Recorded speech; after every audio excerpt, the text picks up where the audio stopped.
Bojan, can you tell us a little bit about the Exit Festival and how you, I suppose, a bit of background to it, and how you work, especially with Tuborg in that market, and some other brands, if there's some good examples. Yes. Well, for Exit Festival, it's very interesting how it started. Basically, we were trying to get rid of the government, and we made a festival.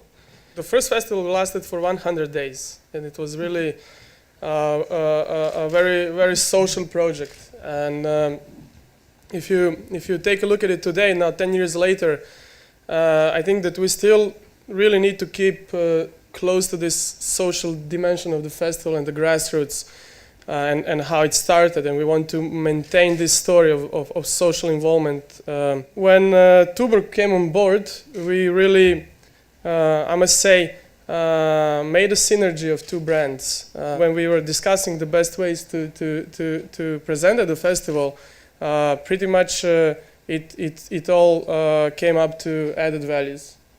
What added values we can get out of two brands. I think that's the bottom line of everything we do. It's the punters, it's the people who are actually visitors of the festival, and they're also the consumers of the products. They need to be happy. We've all kind of, if we've spent much time with this area, we know that badging is kind of an old way of doing things, to stick your name above a stage or name on various billboards around the place. And so it's definitely moving more experiential. But maybe we can look at other ways, some examples maybe of the ways, Becky, that the consumer experience can be improved. We are, I mean, particularly our angle, as you've alluded to, is very much about extending the experience of the event.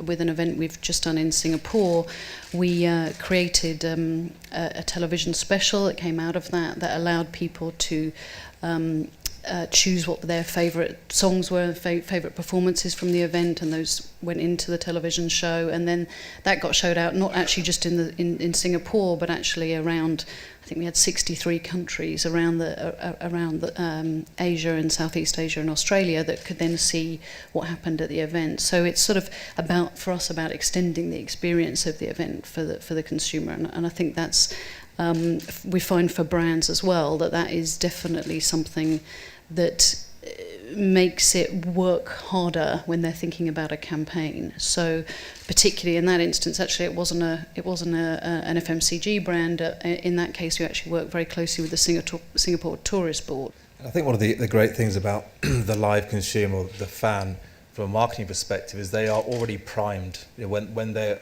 going to the venue, they are there to receive audio and visual stimulation. So from a sponsorship perspective, a lot of the hard work for the brand is already done because the consumer's already to experience. So that also allows us to be subtle, where in other instances it may well need to be overt.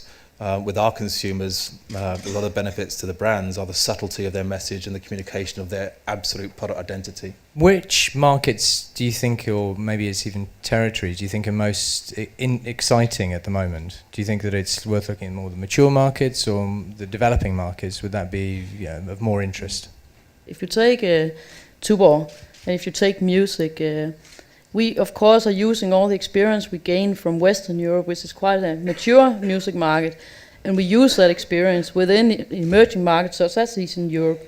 And there we also recognize that through our contacts and through our network within the music industry in Western Europe, we can actually help the people in Eastern Europe to get connected and get more expertise from networking with Western Europe. So it's not like we want to be in one location or another location. We actually need to be in both in order to understand where the music market is taking us in the future. So the strategy for Tuborg is definitely not music only in Eastern Europe. No, it's music globally because it's rooted into the brand DNA on Tuborg. Talking about sort of taking music and developing festivals in different territories, the role that you then play and that brands will play in that area, is it just in sort of as a sort of funding partner and experiential partner as it is in developed territories, or is there going to be a more sort of in-depth relationship potentially on an ownership level? Well, first of all, we believe in partnership. All these one-off opportunities you get, it takes a lot of work, and afterwards it's hard to utilize the experience actually. For us, we need to reflect in our music strategy how the music market is in a specific market. So if we take a market like UK that is quite mature, it would be absolutely stupid of us to go in and start building our own properties. Whereas in markets like Uzbekistan, where it's actually extremely hard to get artists to go, there it makes sense for us to actually bring music into Uzbekistan, simply because otherwise it doesn't come in there. And then it might be that after a period, the music market will start also there, the live market will start growing there. And then it might be time for us to go out of a very active role and then depend more on the partnerships that we have then developed over the time.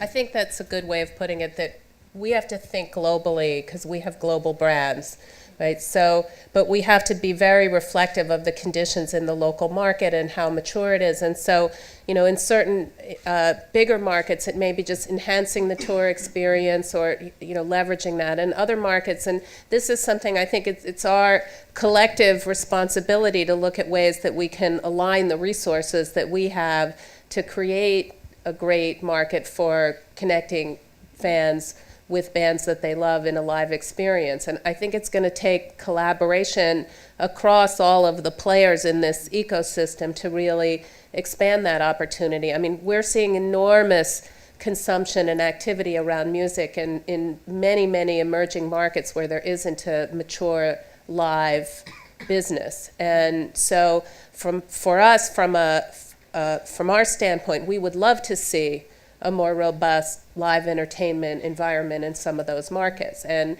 there are probably some interesting ways we can collaborate, and we've discussed some of them with some of the people here on the panel, you know, to help make that happen, because it's good for all of us, it's good for artists, it's good for touring companies, it's good for brands that are about connecting artists and fans. Will the recession change things significantly in the way in which brands and the live industry are going to work together over the next year, which is how long the recession is going to last? If I can start from our perspective, I think the absolute fortune of our business is that we deal with passion, we deal with fan-to-artist relationships. And I have doubts in terms of how much that will impact, or the recession will impact that relationship.